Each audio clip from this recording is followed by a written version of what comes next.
The most common picture of the textile industry in Kenya is a second-hand clothes market.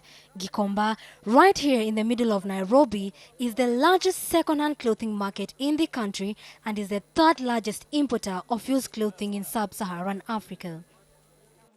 The peak point starts on the 8th month, the 7th month, July, August there. Yeah. Right now we're expecting for growth in business. Despite providing clothing for the lower end of the economic bracket, the growth of this sector has played a key role in undermining the country's textile sector.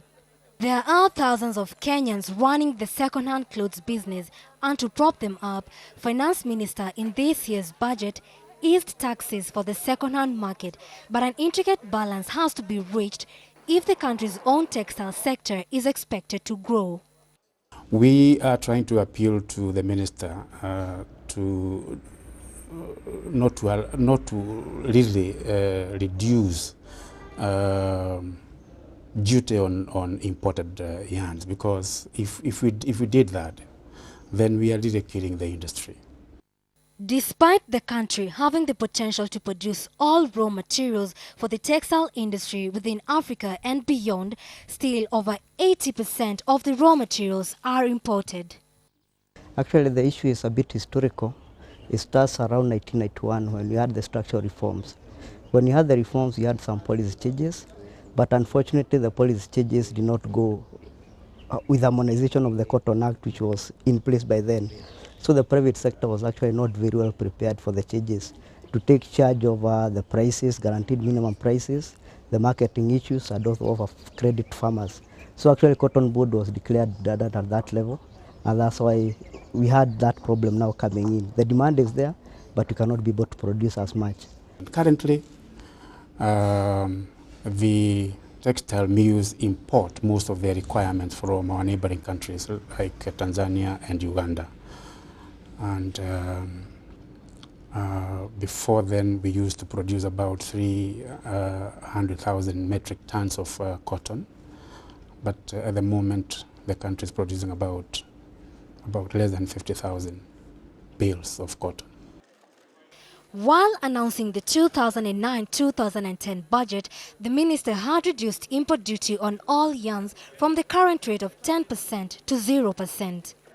Kenya has a population of about 38 million people. This number is growing at about 3.5% per annum. It is estimated that the total fabric demand by these people is increasing at least 225 million square meters annually. Yeah, the total fabric demand is increasing because going by the current statistics, like in the year 2006, where the country consumed a total of around 48 million square meters of fabric, though much of this is actually imported from third countries. But Kenya as a country actually exports around 60% of the fabrics to the countries that have the preferential agreements in the COMESA and the EAC. The weaving sector was in the 80s a thriving industry, but the focus by the government on the textile sector has not induced expansion in the weaving sector. Cotton produced in Kenya was over 380,000 bales. Due to lack of capacity and demand in local textiles, lack of incentives and exploitation by middlemen has forced more than 60,000 cotton farmers out of business in the past 2 decades. Cotton Development Authority in Kenya is making haste on this issue of reviving the cotton sector. We are working on a policy framework, and we are actually working on some credit schemes. We are developing credit products for the cotton farmers. We are also revitalizing the schemes, the irrigation schemes that actually used to produce a lot of cotton in the past. We are also coming up with a new marketing mechanism, like I've said, about the cotton trade rules, to make sure that the farmers are not exploited. And we are also working on the inputs. And then we are also collaborating very nicely with the research. With competition from China and other Asian countries, the industry continues to come under stress, but the Kenyan government has classified it as a core industry and has granted it official government protection. In future, we are seeing there is a lot of market for cotton, The government has also come in. We have reduced the VAT by 16% on the cost of production. That one is actually going to benefit the farmers. We are also working closely with our Ministry of Industrialization to make sure that we have a lot of cottage industries coming up. And then we have the matching grants that is going to revive the generates because of the technology. So I'd encourage our farmers, let's have cotton in Kenya as a crop of first choice. Kenya is the first country to qualify under AGOA to export to the US duty and quota-free, something that has raised the profile of the export processing zones and has created much-needed jobs for thousands of Kenyans. However, the multi-fiber agreement lapse has been felt in the form of declining exports to the US market due to harsh operation and market environment.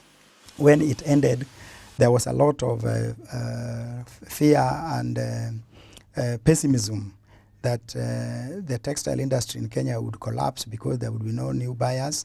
But at the same time, those investors who came here, after doing a lot of their homework, after knowing that with the end of multi-fiber arrangement, they could still sustain the business, they remained.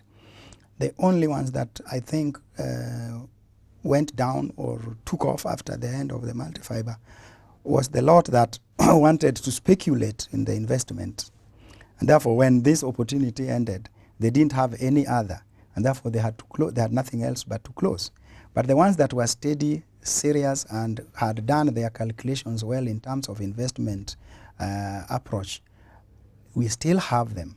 And actually, they are expanding their businesses. AGOA is having a facility for us to export, but still we are struggling. So we are looking for a new market.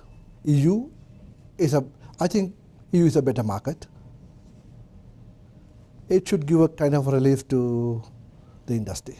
With the prospects of a new market, the export processing zone is seeking to attract direct foreign investment in the textile sector. What we're doing at EPZA is to make sure that we now promote our investors to enter the European market. We are trying to enlighten them. We are trying to let them know that there is something else here that has come up that they can take advantage of.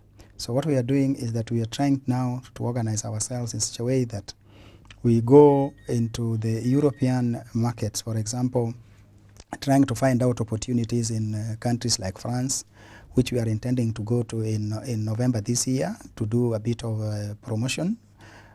Countries like Germany.